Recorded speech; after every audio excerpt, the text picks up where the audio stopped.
Adelante con la agenda de contextos. Vamos a platicar con Nancy Angélica Canjura Luna, investigadora de Causa en Común.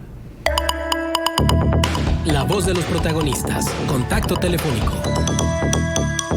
Muchas gracias por estar con nosotros, Nancy Angélica, para platicar sobre la decisión de la Suprema Corte de Justicia de la Nación de que la Guardia Nacional no dependa del Ejército Mexicano. Decisión que ha merecido muchos comentarios desde que se dio a conocer la votación y, por supuesto, también muchos extrañamientos por parte del propio presidente y de parte del grupo de Morena en general, donde cuestionan el actuar de la Suprema Corte de Justicia. Muchas gracias por acompañarnos, Arturo González, Manuel Cerrato, Marcela Paman, y saludamos. Hola, muchas gracias, los saludo a todos y también a su auditorio. Muy bien. Gracias, Nancy, buen día. ¿Cuál es la trascendencia de esta decisión de la Suprema Corte de Justicia de la Nación en relación a separar lo que es la Guardia Nacional del Ejército Mexicano? Pues es muy importante, es muy relevante en dos sentidos específicos. El primero de ellos en el tema de que se consolidó, digamos, la participación de la Suprema Corte como un efectivo contrapeso para todos estos atropellos a la Constitución que se han estado dando hacia las instituciones por parte del presidente de esta administración federal. Pero también tiene que ver un poco con esta idea de cómo se ha mantenido el discurso sobre la necesidad de la intervención de las Fuerzas Armadas en tareas de seguridad, que lo llevamos, digamos, arrastrando desde hace muchos años, desde antes de este gobierno, pero que con este gobierno ha sido una situación ya muy abierta, sistemática, y que además se ha dado en detrimento de las policías del país, ¿no? Entonces, todos estos discursos a favor de que las Fuerzas Armadas sean parte o lleven a cabo las tareas de seguridad han sido también un discurso en donde se habla que las policías no tienen ningún control de sus territorios, que son policías incapaces, inadecuadas y rebasadas. Entonces, con esta resolución también damos un viraje a toda esta panorámica que teníamos sobre la seguridad, en donde, bueno, ahora se ratifica lo que ya decía la Constitución. La seguridad pública tiene que ser una tarea civil y, por lo tanto, la Guardia Nacional, como institución nueva creada específicamente para la protección de la seguridad pública, tiene que ser una institución civil. Uh-huh.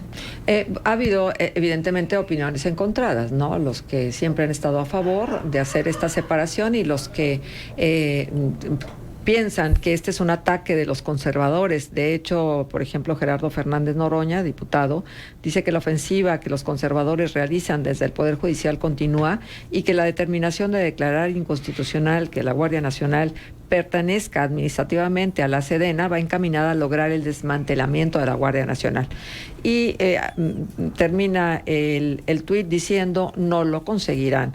Igualmente, Mario Delgado pues lamenta la decisión de la Corte, quita la posibilidad de tener el blindaje de esta institución hacia el futuro, que no pase lo que pasó con la policía de García Luna. Y el propio presidente dijo en su momento que pues la historia iba a juzgar a quienes decidieran lo que ya se decidió en la Suprema Corte de Justicia.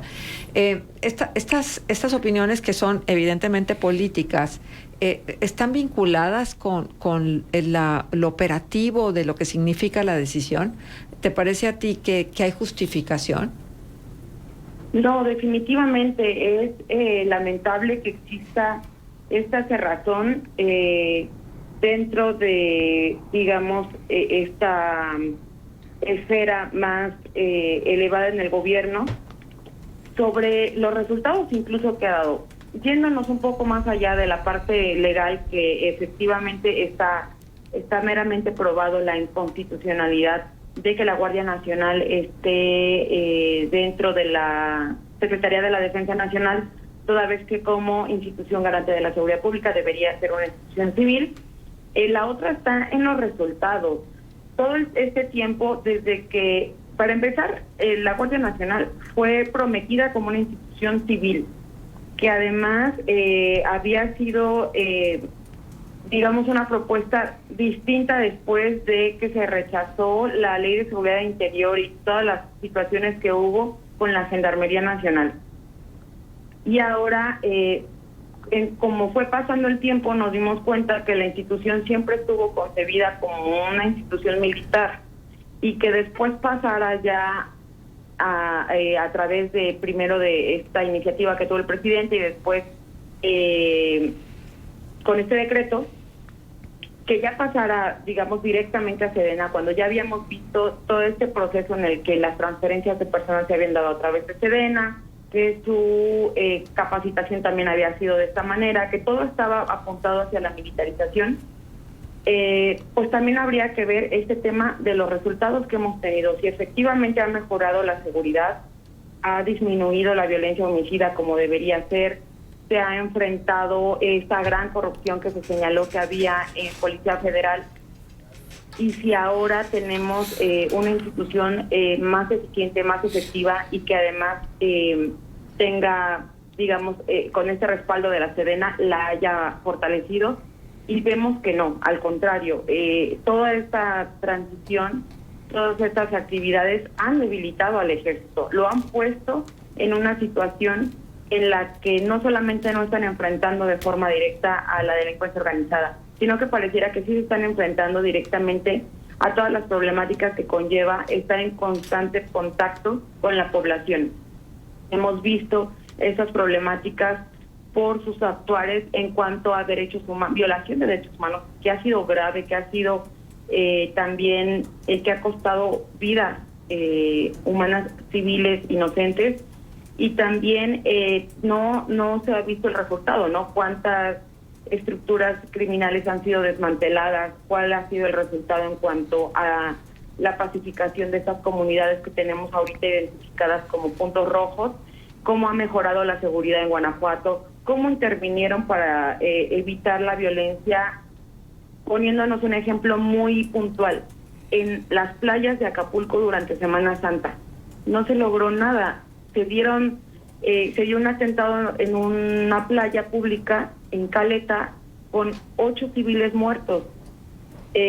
También se dio, 4 civiles muertos, 8 heridos. Se dio otro más donde hubo una agresión directa contra otra persona. Entonces, ¿cuál fue el resultado de que hubiese un despliegue tan grande de Ejército y Guardia Nacional? No hemos tenido ningún resultado, entonces diríamos que esta relación entre Guardia Nacional, Sedena y Seguridad Pública es indefendible. Claro, por supuesto. Y sí, Nancy, buenos días, con el gusto de saludarte. Es que todo esto que bien planteas, pues nos hace recordar un poco, efectivamente, lo que se prometió de la Guardia Nacional, y después todo fue una contradicción, porque decía el presidente López Obrador que de inicio solamente el mando militar, en lo que pues se generaba una estructura, se generaba una disciplina institucional y demás, y posteriormente mando civil, pero también se dijo que era una corporación que se iba a ir conformando durante el transcurso del sexenio. Por ejemplo, que hacia mitad del mismo pues iba a contar con unos 50,000 elementos ya muy bien capacitados y demás. Bueno, pues no se tuvo que llegar a la mitad del sexenio para que el presidente dijera ya tenemos los 55,000 elementos de la Guardia, digo, muy temprano en el sexenio, es decir, no se cumplieron estos plazos que dijo, no fue, digamos, una transición paulatina de que la Guardia Nacional se incorporara a labores de seguridad pública. Insisto, todo este recuento y lo que tú también apuntas, pues nos hace recordar que se han contradicho con todo esto. Ahora, hace unos minutos el presidente en la mañanera, pues además de acusar a los ministros de actuar de forma, dijo, facciosa y no con criterio jurídico, sino político, defendiendo antiguas prácticas del régimen autoritario y corrupto, pues señaló que va a instruir a la secretaria de Seguridad, Rosa Isela Rodríguez, para que mantenga al frente de la Guardia al general David Campos, y que además va a presentar otra iniciativa de reforma constitucional para que la Guardia siga en control del ejército. Es decir, hemos visto muchas contradicciones en torno a la conformación de esta corporación. Claro, y también vemos los resultados de estas contradicciones. Por ejemplo, en Causa en Común llevamos también el Observatorio de la Guardia Nacional y la Militarización en México, Y entre muchas cosas, porque se hace un recuento de todo, como bien lo mencionas, cómo se ha creado la institución, cómo se han dado estas transferencias de personal, que son las que han permitido que se lleguen a estos números tan rápido, pero también cómo el reclutamiento de nuevos elementos ha llevado a... todo esto se está haciendo de una forma tan rápida, de tal manera que se pueda aprovechar, digamos, también la posición política que ha tenido el presidente. Justamente esta declaración que hace de presentar una nueva iniciativa tiene que ver con esto, ¿no? Está esperando a que la reconfiguración del Congreso le sea favorable para que pase ahora sí su reforma.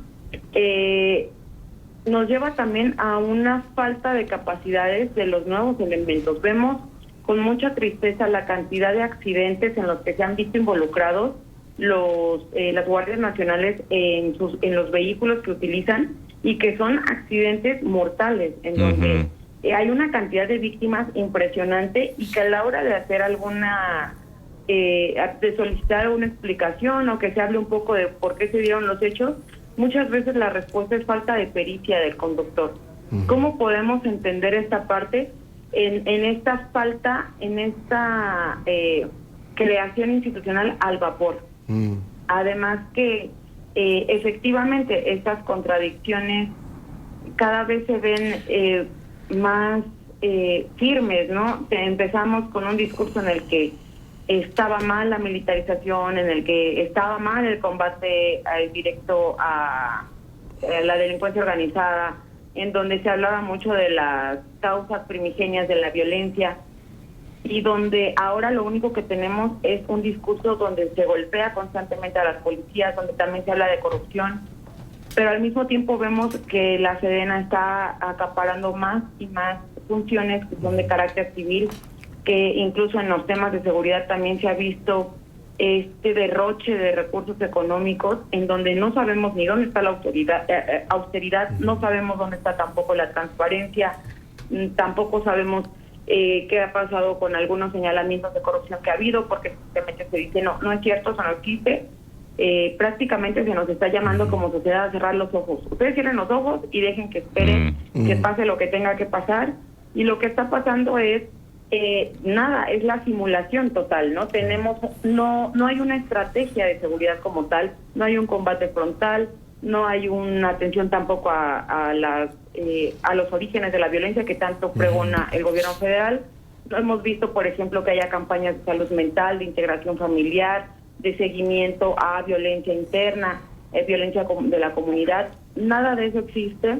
Entonces, al final de cuentas solo tenemos un discurso, y un discurso muy violento, muy cerrado, que no nos está llevando a ningún lugar. Nancy, nos queda un minuto, pero no quiero dejar de preguntarte, ¿cuál es la diferencia? El presidente López Obrador acaba de anunciar que, con todo y el revés que le acaba de dar la Suprema Corte de Justicia, va a mantener o va a pedir que mantengan al mando militar en la Guardia Nacional. ¿Cuál es la diferencia entre que esté dentro de la Sedena o fuera de la Sedena? Digo, en realidad, en términos prácticos, ¿cuál sería esa diferencia? Por el momento, la diferencia está en términos administrativos. Okay. ¿Quién lleva la nómina? ¿Dónde se encuentran los temas de seguridad social de los elementos? Todo esto, por el momento, está en ese círculo. Lo que se desprendió fue el tema jurídico, sí, que llevaba a que fuera, digamos, una parte de la Sedena. Entonces, por el momento, hay suficientes herramientas para que todo esto se mantenga. Como recordaremos, antes de que se dieran estas resoluciones, ya había un mando militar en Guardia Nacional. Exacto. Entonces, digamos que en esos términos administrativos, lo más probable es que no existan cambios. ¿Tendría que ver también con el fuero militar? Sí, pero en este momento, pues sí, justamente no habría elementos para que la Guardia Nacional no pueda ser juzgada por tribunales civiles, y sí tendría que haber allí, que incluso antes de que se diera esa resolución por parte de la Suprema Corte, ya había esas controversias, justamente es parte de la anticonstitucionalidad. Claro. Entonces también seguiremos viendo este tipo de jaloneos en esos términos. Muy bien. Pues Bien. Muchísimas gracias por estar. Digo, de este tema no se agota. Ojalá que pudiéramos tener un poco más de tiempo, pero ya lo buscaremos para seguir en ello. Gracias a Nancy Angélica Canjura Luna, investigadora de Causa en Común. Gracias por conversar sobre este tema con nosotros. Muchísimas gracias por el espacio. Un saludo. Gracias, Nancy. Gracias. Las 9:28, pues ahí está, facciosos. Utilización política de la decisión de los ministros de la Suprema Corte, así los calificó el presidente hoy en la mañanera. Bueno, vamos a ir a la pausa comercial y regresamos. Contextos. El programa líder en la radio hablada en La Laguna.